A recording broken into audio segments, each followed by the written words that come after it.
ہر روز توبہ کی عادت ڈال لیں، خاص طور پر سوتے وقت توبہ استغفار کر کے سوئیں کہ اللہ آج کا دن جو بھی میں نے کیا تو مجھے معاف کر دے، اللہ تو مجھے معاف کر دے۔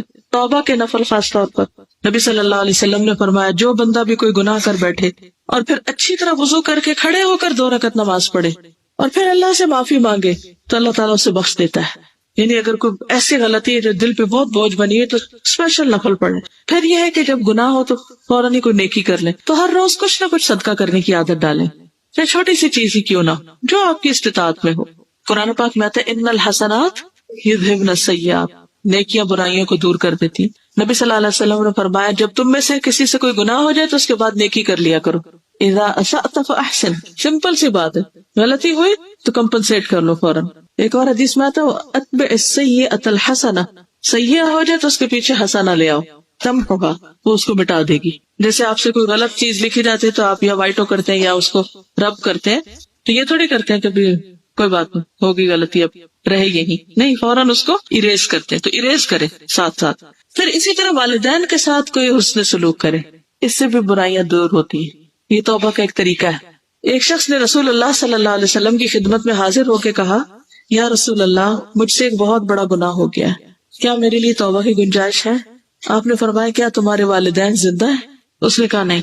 آپ نے پوچھا خالہ زندہ ہے؟ اس نے کہا ہاں۔ فرمایا جاؤ اور اس سے حسن سلوک کرو۔ کتنا خوبصورت مشورہ دیا آپ نے، کتنا پریکٹیکل وے بتایا۔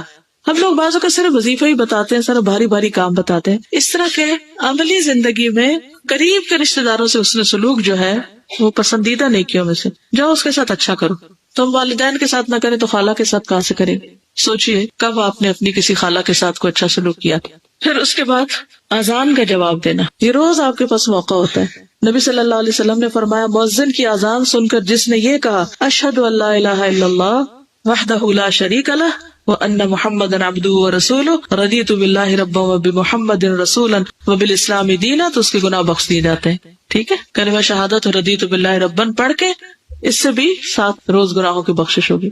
پھر وضو کرنا گناہوں کو گراتا ہے، مسجد کی طرف قدم اٹھا کے جانا، نماز کے انتظار میں بیٹھنا سب گناہوں کی بخشش کا ذریعہ ہے۔ پھر فرض نمازوں کی ادائیگی، پھر جمعہ کی نماز، پھر آدھی رات کی نماز، پھر عمرہ کرنا، ایک عمرے سے دوسرے عمرے تک کے بیچ کے گناہ معاف ہو جاتے ہیں۔ اسی طرح 2 حج کے بیچ میں، 2 جمعوں کے بیچ میں، 2 رمضان کے بیچ میں جو گناہ ہوتے ہیں وہ اگلے رمضان میں، اگلے حج میں، اگلے عمرے میں، اگلی نماز میں، اگلے وضو میں معاف ہوتے ہیں۔ تو وہ اللہ تعالیٰ نے مختلف کام اسی لیے ہمارے لیے رکھے ہیں تاکہ ہم ان سے فائدہ اٹھائیں۔ پھر حجر اسود اور رکن یمانی کو چھونا وہ بھی گناہوں کے گرانے کا ذریعہ ہے۔ صدقہ کرنا، پھر سوار ہوتے وقت سبحان اللہ پڑھنا، اس سے بھی گناہ معاف ہوتے ہیں۔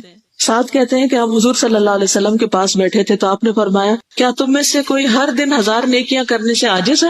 آپ کے پاس بیٹھے لوگوں میں سے کسی نے پوچھا ہم میں سے کوئی بھی آدمی ہر روز 1000 نیکیاں کیسے کرے؟ یعنی مشکل کام ہے نا 1000 نیکیاں روز۔ آپ نے فرمایا جو آدمی 100 مرتبہ سبحان اللہ پڑھتا ہے اس کے لیے 1000 نیکیاں لکھی جاتی یا اس کی 1000 خطائیں مٹا دی جاتی۔ تو انسان جب یعنی تسبیح کرے اس وقت بھی